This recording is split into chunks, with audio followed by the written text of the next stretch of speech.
I was in this limbo of, okay, I'm getting some work, but I can't show it off. So when I can't show it off, I can't get better paying jobs. Hey my loves, I wanted to sit down and walk you through my first year of working somewhat full-time as a freelance illustrator. This is not going to be one of those, here's 10 things that I learned and then I list everything kind of videos, but more of a chill recap of what happened, what mistakes did I make, more of a story time video. I'll also show you my finances from that year, which honestly is terrifying, but I think it's important to show people and to talk about it more, and I wish more people would be more open about finances. So I'm gonna do that. So feel free to put this on in the background, just podcast style, and just listen to it while you work, or maybe you wanna grab a blanket and cozy up with me, which is what I'm gonna do because it's getting really cold here in Germany. I want to quickly preface this by saying that everyone's journey going into this will look very different because we all start in life with different advantages or disadvantages. So everyone's journey is gonna look different. And I have started with certain advantages and I also had certain disadvantages, and that might not mean that your journey will look the same. Everyone else's journey in their first year might look entirely different to mine. And I'll try my best to explain my situation a bit more and give you all of the background information that you need, just so you can compare yourself a little bit better to me and where I am and where I started. So I decided I wanted to become an artist for real when I was about 21 years old.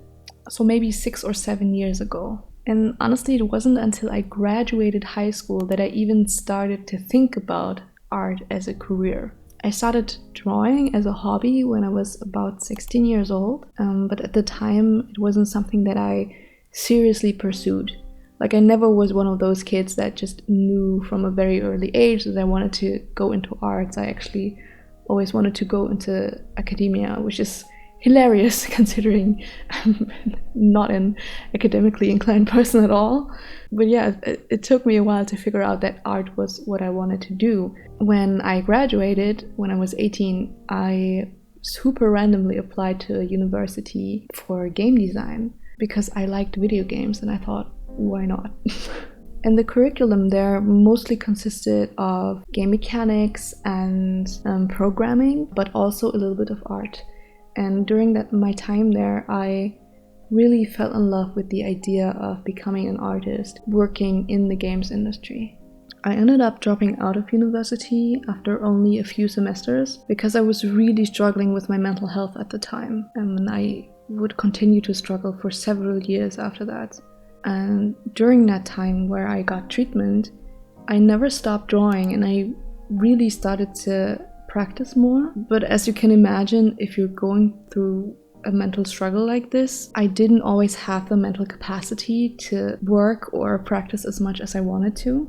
So it wasn't until 2021, when I was already 25 and I would become 26 later that year, that I felt mentally stable enough, but also physically skilled enough to jump into illustration as a job. So I'm pretty much self-taught, and I know that 25 or 26 is really not that late in life. I know many people who start way later than I did to even start practicing with art. So it's not a huge deal, but to me at the time, I felt that I had lost so much time to my illness that I felt incredibly pressured to work as quickly as I could and to earn money as quickly as I could, because all of my friends, they were already starting to finish their degrees, they started working jobs and earning money, and here I was with no degree, no job, and no money.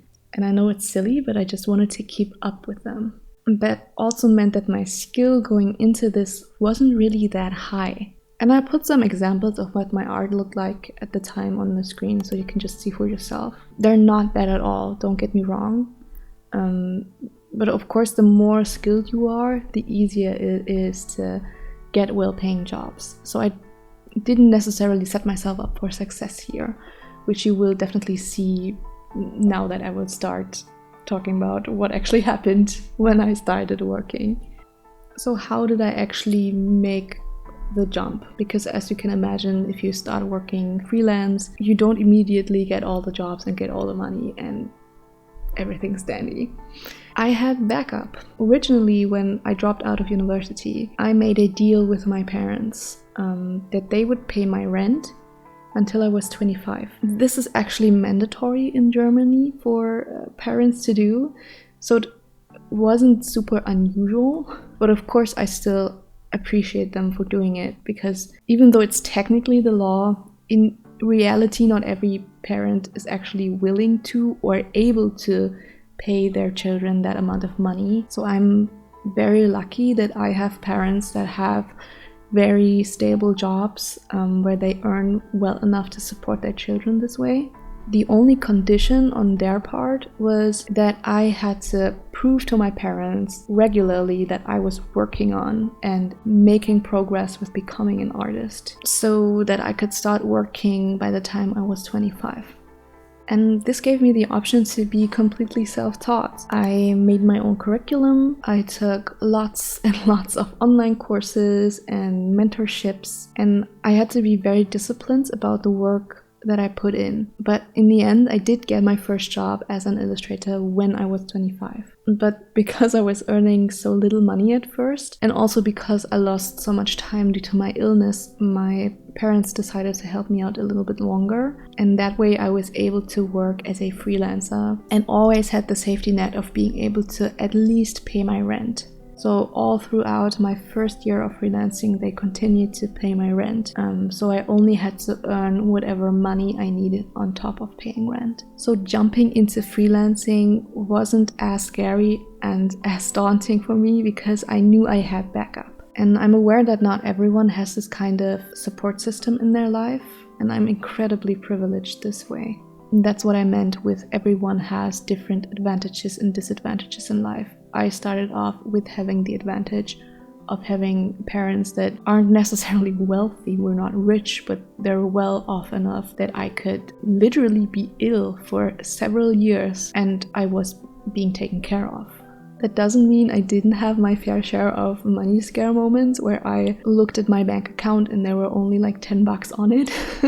I definitely had that, but I never had to worry about losing my apartment, which is like already so huge. And I honestly think, and this is very hypothetical, but if I didn't have the backup from my parents, the financial support, I think especially during my first year of freelancing, it would have been possible to have a day job that is like your main income and then do freelancing on the side, because in your first year you get so little jobs, or at least I did.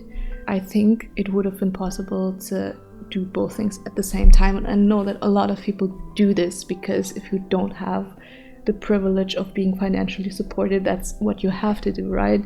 So if you don't have that kind of privilege, don't despair. It's possible. It's gonna be harder for sure. I definitely got a bit of an easy way out there. It's coming from such a place of privilege, so I don't even know if I can comment on that at all. But what I'm saying is, if I didn't have that kind of financial support, that would have been my strategy, to have a part-time job and then do freelancing at the side. Alright, so let's actually start to get into my first year of freelancing. I started by offering private commission on Instagram in January of 2021. That was my first freelancer thing that I did, the first money I ever earned with art.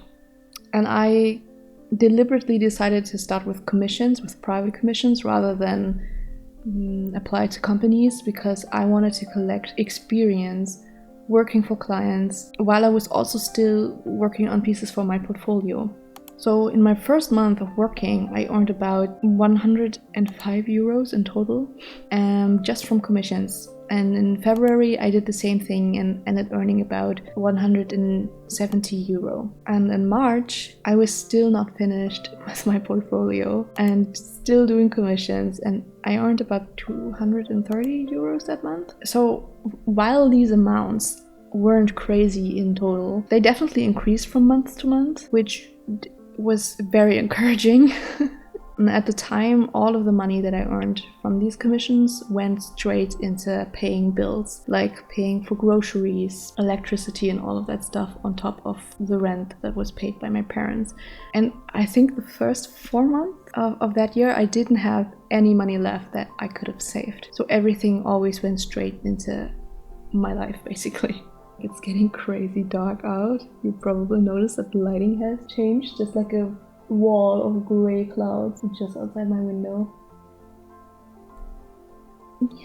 So if I learned anything from those first few months of doing private commissions, it's that you really shouldn't overwhelm yourself with the work. I took on way too many jobs at first and ended up being completely overwhelmed, and I had to refund a couple of clients because I took on just more than I could handle, and it was really embarrassing. I also should have set my prices higher right from the start. I started with very cheap prices, and people were like, not literally, but they were running indoors to get commissions from me, which I mean was incredibly encouraging and awesome at first, but you then start to realize that they're doing that because your prices are so cheap and your quality is above that price. So I could have easily charged more at first, and I still would have earned the same amount of money, but I would have had less work to do.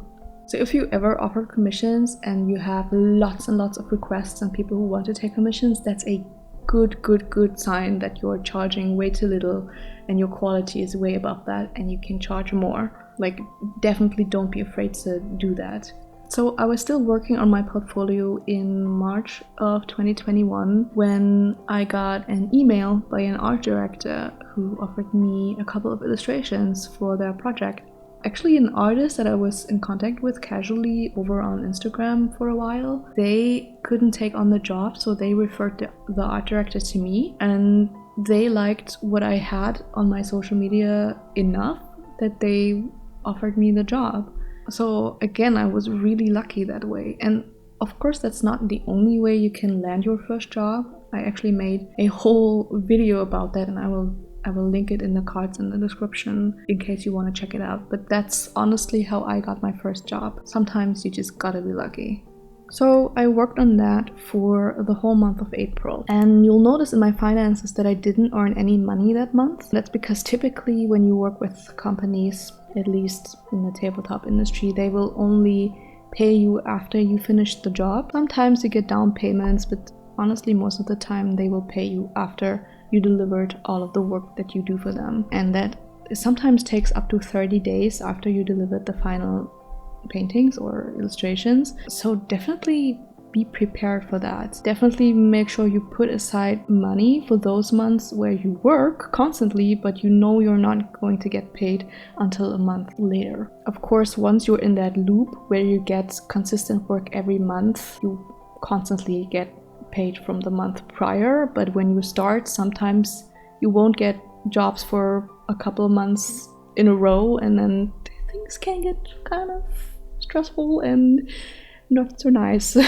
So be aware that even if you had a dry spell and then you get a job, it might mean you have to wait even more time until you get paid.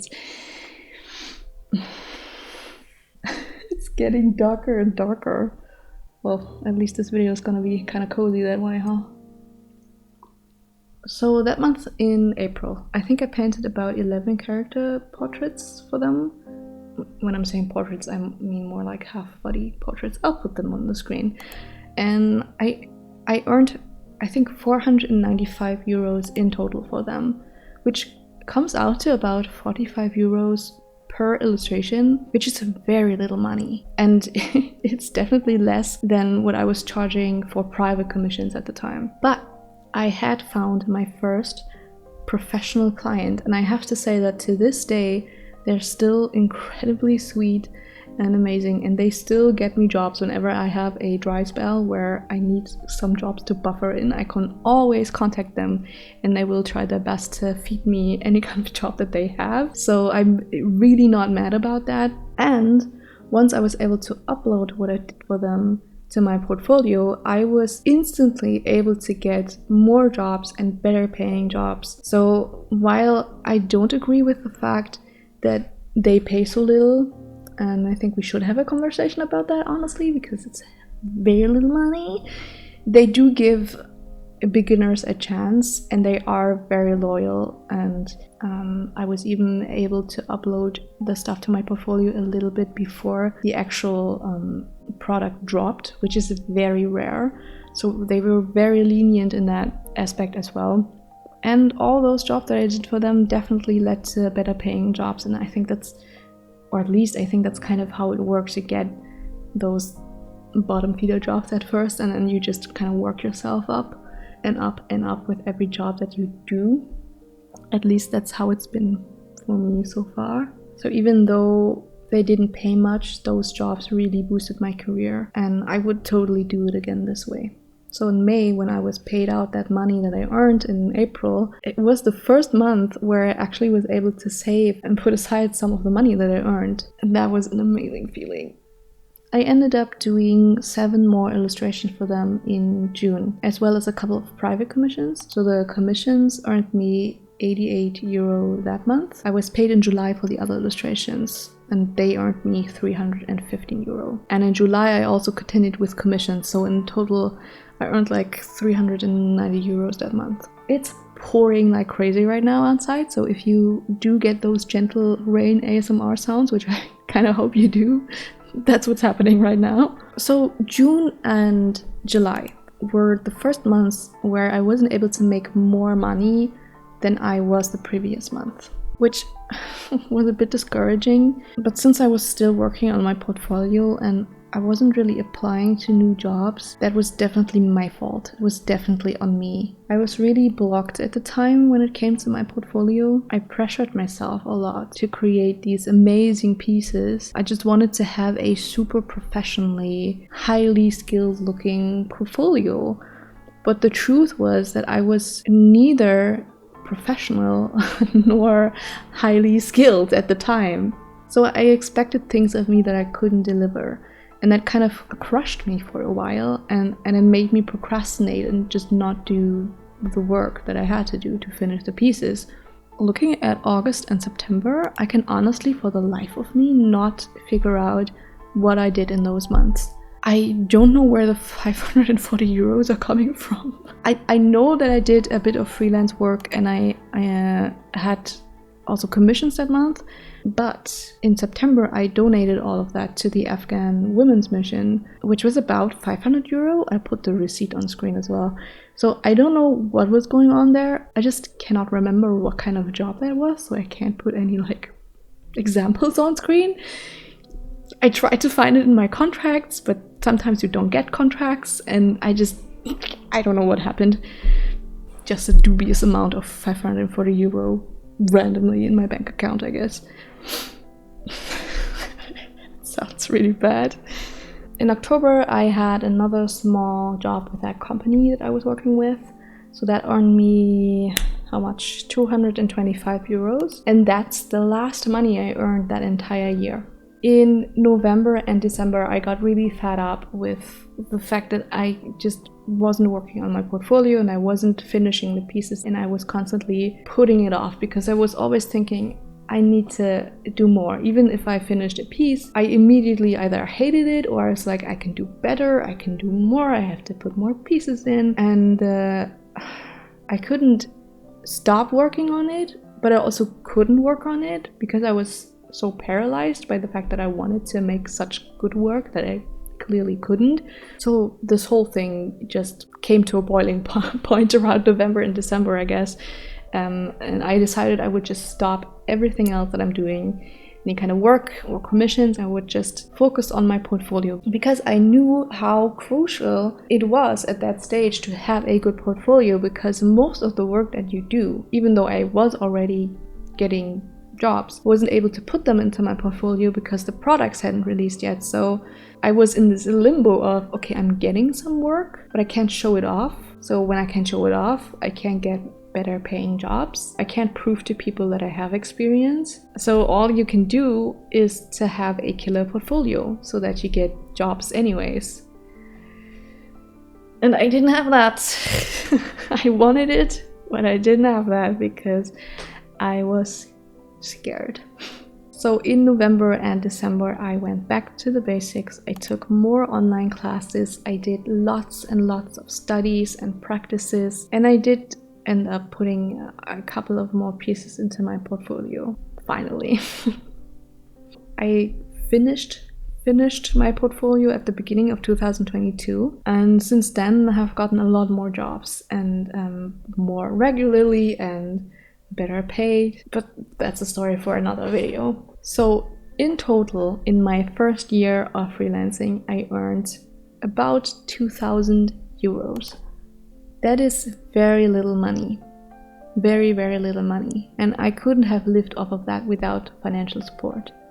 That's why I'm always so adamant about having a backup plan or a safety net before doing this. You know, I definitely messed up with my portfolio because I guess perfectionism and imposter syndrome. I never applied myself, like literally, I never applied to more companies. I was just sitting around and waiting for jobs, I guess. I didn't feel worthy at the time to get more jobs, and that's just stupid. That's just mind stuff. That's a mental block that you have to overcome. And I think if you don't have that so much, you could definitely apply yourself more. You could get more jobs and you could earn more money than I did.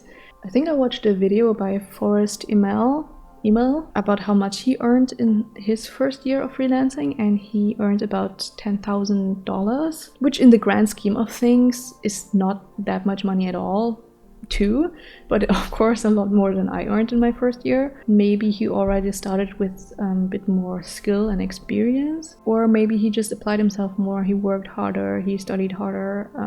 You never know, but there's variables and factors that you can control, and some of it is just luck. I think in my case the luck was there, but I was just confused a little bit lost during that whole year. So if I could do things differently, I would definitely kick myself in the ass more and finish my portfolio much earlier. I didn't realize at the time that it sometimes can take years before the stuff that you work on is getting published. I honestly thought going into this that I would do a job, and then once I finish it, I can put that stuff in my portfolio and I can use that to apply to more jobs, and yay! But that's not how it works. Like, honestly, we're at the end of September right now, and 100% of the work that I did this whole year I cannot show to anyone. Like, I think I did like one private commission or two private commissions that I was able to show and upload, but 100% of the work that I did for companies, and I did a lot of work this year, I can't show, and it might be years till I'm able to show this. So keeping your portfolio updated in any way is like really important, and I'm still really bad at that, honestly. I still haven't completely learned my lesson from that. I think I'd also reach out to companies a little bit more and ask for jobs. I didn't do this last year in 2021, and I did that a lot more this year in my second year of freelancing, and it really worked out well for me. I got a lot more jobs. In my first year, I honestly didn't think I was good enough yet to apply to all these companies, and it just wasn't true. My skill level definitely improved from last year to this year, but not so drastically that I couldn't have done the same kind of jobs that I do now last year as well. Despite making these mistakes, I can definitely tell that things are starting to work out for me, which is a great feeling, because honestly the whole last year I was kind of doubting what I was doing. Not in the sense of I'm not sure if that's the right job for me. I was more sure than ever that this is exactly what I want to do, but I was really doubting if I would ever get to a point where I could support myself fully, even though I was making progress. But this year, things definitely changed. I'm still not at the point where I can fully support myself off of what I do, but I have months here and there where I earn enough money that I could fully pay all of my expenses and then some, you know? And that's like really encouraging. So I really feel like it's possible. Maybe that's naive, but I honestly believe that it is possible. You just have to stick with it. And that's the tricky part, because from a financial standpoint, always having to scrape for money, not being able to afford anything, or just the kind of existential dread that even I get, even I, in my like privileged, I don't have to worry about rent position, I feel this kind of existential dread and anxiety of what happens when in like a year from now my parents stop paying my rent and I can't still make it, I can't still afford to do this job. Like, what do I do? I don't have any backup plan, basically. I haven't learned anything else. I don't have a degree in anything else. It's a lot. It's a lot. Yeah, so what I'm saying is, if you're planning on doing this, working as a freelance artist, and I 100% believe that you can, I have to, because I have to believe this for myself as well. Look out for these small things. Make sure you can see an improvement of your situation overall. There will be rough months where you won't be able to find much work, but as long as you can tell that the amount of work or the amount of money that you earn overall is increasing, I think you're on the right track. Or at least that's what I think, but what do I know, really? I actually had a phase where I asked like every artist that I know who is doing this professionally how long it took them from starting working as a freelancer to when they were able to fully support themselves. And most people that I talked to said it took them somewhere between 3 and 5 years. Building up a business takes time and work and a lot of faith, because sometimes it's so scary. It also takes precaution and a safety net. You gotta go about it as smart as you can. And that's why I make these videos, and I'll continue to share whatever I find out, because I constantly make mistakes and I don't want you to make the same kind of mistakes if they're not necessary. So that's why I'm sharing this with you. That's why I'm sharing my finances. This is why I'm sharing my experience. I just want you to do better and succeed more than I do. That sounds very pretentious, but that's how I feel. I don't want you to fall into the same stupid situations that I did because you didn't know better. I hope this video was interesting, or at least a little bit entertaining for you. It's super scary to share my story and my finances so openly with you. I'm pretty sure there will be people judging me for my decisions or my life circumstances, but if it just helps one person in the end, it's worth it. So, just take care, you guys, and you got this. Bye.